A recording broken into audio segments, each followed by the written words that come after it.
Alors aujourd'hui, j'avais envie de vous parler de la détox du sucre et l'introspection, un vrai voyage vers soi. Pourquoi je vous parle de ça? Parce que justement, je suis en pleine détox de sucre moi-même. Je me suis aperçue au fil du temps que j'avais tendance à manger pas mal de sucre tous les jours. Alors pas, bien sûr, je ne parle pas des sucres des fruits. Le sucre des fruits, on en a besoin, c'est du fructose. Bon, à part si on est diabétique, on y va avec parcimonie. Mais si on n'a pas de souci de santé particulier, c'est bien de manger du sucre et des fruits. C'est une bonne chose. Seulement, ce qui n'est pas bon, c'est manger les sucres raffinés, les sucres blancs, les sucres industriels. Et j'avoue que dans notre société, on a souvent des tentations multiples et variées d'en manger. En plus, nous, on est dans une région qui justement privilégie beaucoup tout ce qui est pâtisserie. Et on a des petites pâtisseries super sympas sur le Puy-en-Velay, vraiment alléchantes. Et les supermarchés, tout ça, pullulent de gâteaux divers et variés, les plus alléchants les uns que les autres, mais en fait c'est bourré de sucre. Donc le sucre se transforme en gras et le gras se transforme en cellulite, mesdames, voilà. Donc moi j'ai eu envie de faire un peu le point là-dessus parce que mine de rien, depuis petite, j'avais l'habitude de manger du sucre un peu tous les jours. Et je me suis rendu compte qu'au fil des années, j'avais tendance peut-être à manger du sucre de façon un petit peu automatique. Et je me suis posé la question de qu'est-ce que ce sucre venait combler. Est-ce que c'était vraiment une envie de sucre? Voilà, il est 4 heures, un petit besoin de manger du sucre, ou après le repas, des fois un petit carreau de chocolat, comme disent mes patientes. Et ça, je ne vois rien contre, hein, il n'y a, y a pas de problème à ce niveau-là. Le problème, c'est quand ça vient combler un espèce de manque, que ça vient faire un réconfort émotionnel. Parce qu'on est stressé, on est fatigué, on est frustré, on a besoin d'un moment de plaisir, on a besoin d'une espèce de récompense rapide. Et pire encore, des fois, c'est pour faire face à un vide intérieur, parfois des blessures émotionnelles, mais un espèce de vide intérieur. Souvent, mes patientes me disent qu'elles aiment bien manger du sucre, elles craquent sur le sucre vers 17 heures. Pourquoi? Parce qu'on est à la fin de la journée, parce qu'il y a une espèce d'anxiété à l'arrivée de la nuit. C'est assez inconscient, je pense que c'est notre enfant intérieur, mais voilà, il y a un espèce de truc qui se fait et qui engendre derrière un besoin de sucre. Mais c'est presque incontrôlable, c'est plus fort qu'elle. Et c'est là où en fait il faut aller creuser, chercher pourquoi on a tant besoin de sucre. C'est pas juste une envie, un petit plaisir, même une fois par jour, il n'y a pas de mal. Je veux dire, de temps en temps, on se fait plaisir, ou alors lors d'un repas, bon bah il y a un dessert, on va manger du dessert, mais là, quand ça devient automatique, quand arrivé 5 heures du soir, ça vous prend la tête. C'en est un point où vous pouvez pas, enfin comme on me dit, c'est plus fort que moi. Donc là, il y a vraiment derrière quelque chose à creuser. Pourquoi on a cette anxiété qui fait qu'on a besoin de manger du sucre? Quel est ce vide en soi, ce vide émotionnel, ce vide en soi qui fait qu'on a envie on a besoin de manger du sucre? Quelles sont les émotions qui vous amènent à manger du sucre? Ça, c'est important. C'est souvent des émotions d'anxiété, de peur, de frustration, évidemment, de colère aussi, parfois. On se jette un peu sur le sucre de façon un peu impulsive, voilà. Et puis voilà, qu'est-ce qu'on est en train d'éviter ou qu'est-ce qu'on est en train de compenser par ce trop-plein de sucre en fait? Cette espèce de sucre dont on n'a pas besoin mais qui est plus fort que soi. On évite quoi? On évite vraiment de se poser la vraie question, mais qu'est-ce qui m'angoisse en fait? Est-ce que je me sens seule? Est-ce que je m'ennuie? Est-ce que j'ai tendance à ne pas me nourrir suffisamment, c'est-à-dire se nourrir intellectuellement, se nourrir spirituellement, nourrir son corps d'une bonne façon aussi, et puis faire du sport, des choses comme ça. Comment est-ce que je me nourris en fait? Qu'est-ce que je me donne à moi chaque jour qui me nourrit vraiment? Ça, c'est une question fondamentale que je me pose énormément en ce moment. Alors peut-être parce que je viens d'avoir 50 ans, je pense qu'il y a un peu de ça aussi. Mais je me pose beaucoup cette question-là, qu'est-ce qui me nourrit? Qu'est-ce qui me nourrit vraiment? Et j'en suis arrivée, effectivement, j'ai pris conscience aussi que le sucre avait pris de plus en plus de place dans ma vie, dans mon quotidien ces dernières années. Et j'ai senti qu'il y avait derrière une anxiété, peut-être un espèce de trop-plein d'activité, de vouloir faire. Et puis à un moment donné, qu'est-ce que je fais vraiment pour moi? Qu'est-ce que je fais vraiment qui m'anime?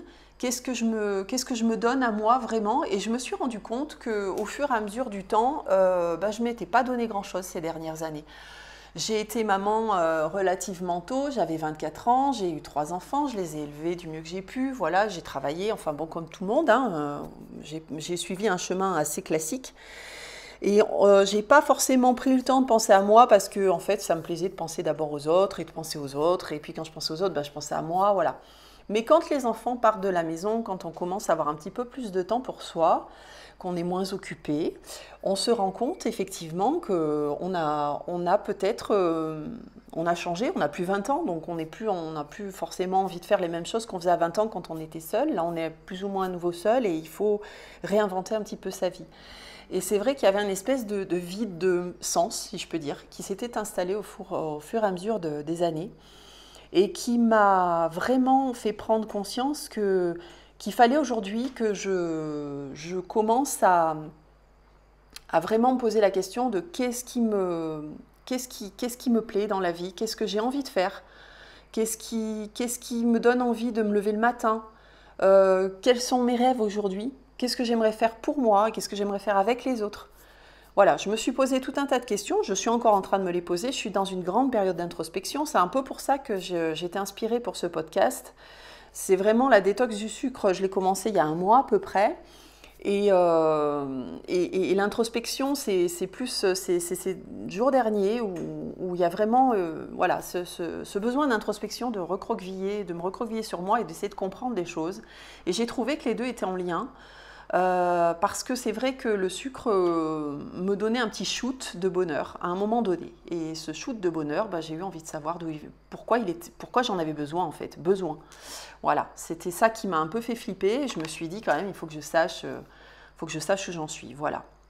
Donc il faut savoir aussi, voilà, des fois on mange aussi sucré sans réfléchir parce que c'est une habitude de prendre un petit truc sucré à la fin du repas. Donc votre corps, il va vous le réclamer. Et puis, des fois aussi, voilà, solitude, besoin de tendresse, de l'ennui, comme je vous disais, voilà. Mais c'est vrai que dans notre culture française, on mange beaucoup de sucre, hein, faut quand même l'avouer. On est quand même, enfin, il y en a partout, il y en a partout, partout, partout, partout. On pose les yeux, on ouvre la télé, on allume la télé, c'est la même chose. Les pubs, c'est ça. C'est infernal, quoi. Je veux dire, à 7 heures du soir, vous allez voir du gras, du saucisson, du fromage et tout le bazar. À 8 heures du soir, ça va être le sucre, le sucre, le sucre. En fait, on est stimulé sans arrêt pour aller bouffer du sucre. Donc forcément, notre corps, comme c'est une addiction, c'est un produit qui est quand même addictif, il faut bien le dire. C'est pour ça que quand on parle de détox, c'est vraiment une détox. C'est-à-dire qu'à un moment donné, vous allez vous vouloir arrêter de manger du sucre, je parle bien du sucre raffiné, votre corps, il va être en manque, hein. Vous allez y penser, et il va falloir beaucoup de volonté pour ne pas en manger le lendemain, et ainsi de suite. Donc vraiment, c'est pas évident. Alors, comment on peut essayer d'allier la détox et l'introspection? Ce qui est bien, c'est d'écouter son corps. Il faut vraiment essayer de noter les réactions physiques et mentales quand on arrête le sucre. Qu'est-ce qui se passe? Il y a un vide, il y a un manque, il y a un énervement, il y a une colère, on a envie de pleurer, on déprime, on est au fond du lit. Voilà, c'est vraiment essayer de comprendre un petit peu, écouter son corps, voir qu'est-ce qui lui manque. Et écouter aussi sa tête et voir un petit peu qu'est-ce que ça génère, ce manque de sucre en fait. Ça, c'est important. Après, à la suite de ça, c'est intéressant en fait, de tenir un journal, de dire jour 1, arrêt du sucre, journée sans sucre. Alors, je vous dis, hein, pas forcément le sucre des fruits, hein, ça on peut le garder, mais les sucres raffinés, les sucres transformés. Donc, on peut tenir un journal pour écrire chaque jour ses émotions, ses envies, ses prises de conscience.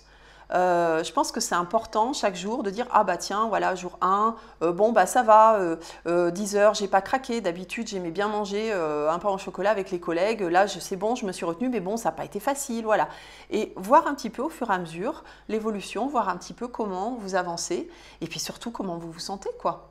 Parce qu'en fait, quelque part, c'est un peu une chaîne, c'est un peu... comme c'est une addiction, hein, c'est quand même une addiction, on a quand même cette ultra-dépendance et ce manque. Et en fait, au début, on va être vachement mal parce qu'on est dans le manque. Mais après, on ressent beaucoup de choses positives par la suite. Et c'est ça aussi qu'il va falloir noter pour dire « Waouh, mais oui, ça c'est mieux, bah tiens, là, j'en ai même pas eu envie. En fait, j'ai préféré aller me faire une balade. J'ai préféré prendre un bouquin et lire. Je me suis pris un bain. J'ai écouté de la musique. N'importe quoi. J'ai préféré faire ça. Et en fait, ça va vous nourrir réellement. Le sucre, ça ne nous nourrit pas, ça comble un peu un vide, je dirais. Mais tout ce qui est les rituels de bien-être qu'on se fait, qu'on se donne à soi-même, ça nous nourrit. Ça, le soir, quand on s'endort, on se sent mieux parce on s'est nourri soi-même par de la marche, par de la lecture, par un moment de méditation, une musique qu'on aime bien. On peut très bien se mettre un peu de musique à la maison quand on est seul et puis se mettre à danser, chanter, bien sûr. Enfin voilà, plein de choses comme ça. Je pense que vous en avez plein sous le coude. Et puis, voilà, si vraiment c'est trop dur, ben, c'est vrai qu'il ne faut pas hésiter à se faire accompagner. Mais ça va, c'est pas non plus un sevrage de fou, hein. On va y arriver avec un peu de volonté, un accompagnement coaching, et puis après des petites aides au niveau des plantes. Voilà, enfin moi je sais que dans mon cabinet, j'accompagne des personnes dans la détox de sucre. Honnêtement, ça va très vite. Mais il faut quand même qu'on mette le doigt sur le malaise qui se cache derrière, en fait. Voilà.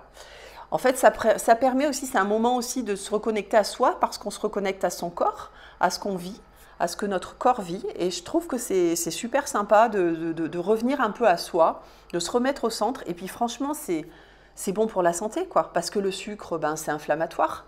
Ça inflamme tout notre intestin grêle, donc ça crée des douleurs. Le sucre, c'est acide, donc c'est acidifiant. Donc ça va venir créer de l'acidité, notamment au niveau des articulations, mais pas que. Donc, pour notre organisme, le sucre, on peut dire que c'est un poison. Voilà. Alors, en dose raisonnable, vous mangez votre petite carré de chocolat noir midi et soir après votre café, ça va. C'est pas, voilà, comme je dis, c'est pas grave. Vous faites votre petit goûter à 4 heures. Voilà, vous faites votre petit goûter. Je dis bien petit goûter, je dis pas manger la moitié du gâteau, mais faire votre petit goûter à 4 heures, il n'y a aucun souci. Mais après, si vous en mangez le matin au petit-déj, la confiture, du miel, des viennoiseries, puis à midi, vous mangez, je sais pas, oui, peut-être pas une pâtisserie, mais enfin pas loin, ou alors un yaourt sucré, une danette, un truc comme ça. À 4 heures, vous remangez du sucre avec du chocolat ou des gâteaux industriels, puis le soir, vous remangez encore je ne sais quoi. Je veux dire, non, là, c'est trop. Franchement, c'est trop.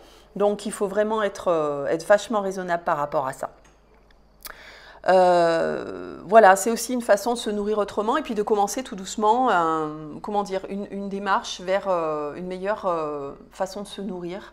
Alors que ce soit nourrir par la nourriture ou que ce soit nourrir par la nourriture spirituelle, intellectuelle, physique. Voilà, c'est super important. Bon, ben voilà, c'est tout ce que je voulais vous dire.